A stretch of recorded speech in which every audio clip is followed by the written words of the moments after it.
This is Trucker Confessions. Buckle up. There's a version of me that only shows up in my parents' driveway. Softer voice, careful hands, laughs a little too quick at jokes that ain't funny. I hate how easy it still is to become him. This weekend, I didn't get a choice about it. My folks are selling the house. Whole place halfway in boxes already by the time I pull up, and my little brother's room is down to a mattress and one suitcase, cause he leaves for college in 9 days. 2 different kinds of goodbye happening under one roof, same weekend, and mama wanted everybody there before that roof belongs to strangers. I sat in my truck in that driveway a full 5 minutes before I went in. Man who drives for a living, who slept in parking lots in 4 different states this month alone. And I could not make myself walk up my own childhood porch steps without taking a breath first.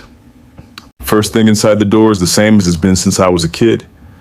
Marks in Sharpie on the door frame, tracking how tall me and my brother got every summer, climbing higher and higher until mine just stops right around 16. Right about when I stopped needing anybody to measure me for anything. Daddy's outside already, loading boxes into his truck bed, and the second he sees my rig turn the corner, his whole face changes. Not soft exactly. Daddy don't do soft, but something close to it.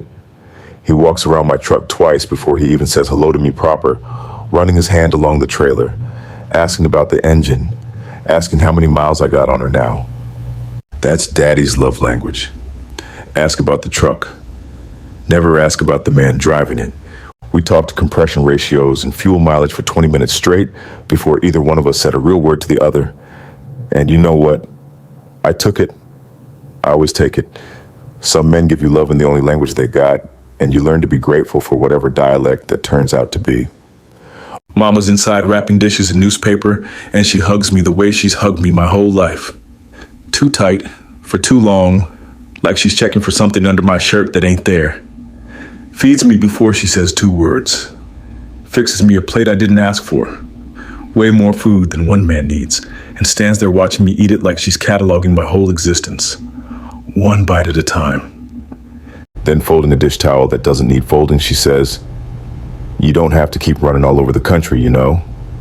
Man your age ain't natural staying gone like that. That's not really about the road. We both know it.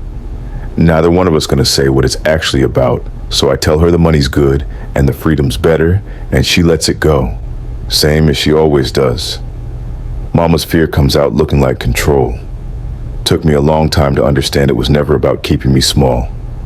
It was about keeping me safe in a world she never fully trusted to be gentle with a son like me." Found a busted toy semi-truck in a box marked for Goodwill while I was helping clear out the hall closet. Wheels long gone. Paint chipped down to nothing. Guess I knew what I wanted out of life before anybody bothered asking me. My brother's a whole different story. Jalen, been calling him Bug since the day they brought him home, cause he was so small and so loud for something that little, and can't nobody in this family break that habit now, not even him. Bug's the one person under that roof I don't have to translate myself for. We sat on a stripped down mattress going through a box of his old stuff, laughing at bad haircuts and worse report cards, and it's the first time all day my chest doesn't feel tight. Then he goes still for a second, still holding some old photo, and says, "You know they talk about you, right?" I asked him what he meant. Said Mama got into it with Daddy a few months back. Some comment Daddy made that Bug wouldn't repeat, and Mama shut it down so fast and so sharp, Bug said he'd never heard her raise her voice like that in his life. Said she thought everybody was asleep. Nobody in that house has ever said the word out loud to my face. Not once. No one has ever muttered the word gay to my face. But my 19-year-old brother just told me my own mother goes to war for me, against our father, and I never knew it. That's the thing about this family. Nobody's going to sit me down and have the conversation, but apparently somebody's been having it without me, on my behalf, for years. I remember being about Bug's age, sitting in that same kitchen, catching the tail end of some argument that went quiet the second I walked in. Everybody's face doing that thing faces do when a room's been talking about you. Never got the full story then either. Just got real good, real early, at knowing when silence was people being loud about me behind my back. Maybe that's why I got so comfortable on a road where nobody talks about you behind your back. Don't nobody out there know you long enough to have the material. Before I left, my mom bagged up one of her famous pies, same as she's done every single time I've walked out that door since I was 22. I guess it's her way of saying she loves me no matter what.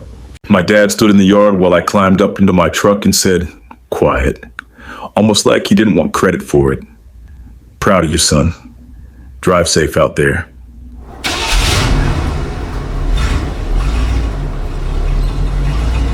I drove 3 exits before I let myself feel all of my emotions. Hugged Bug the longest out of everybody. Told him to call me the second he got homesick, day or night, didn't matter. Told myself I would not think about the fact that I left him in that house once already. Years back, same as everybody in that family eventually leaves everybody else. Now I'm back on Interstate 65 North, empty house behind me. My brother's whole future ahead of him, and me right in the middle of it. Same as I've always been. Don't know if tonight counts as running towards something, or running from it. Same as I never do. Just driving, same as always. Except tonight, it doesn't feel the same at all.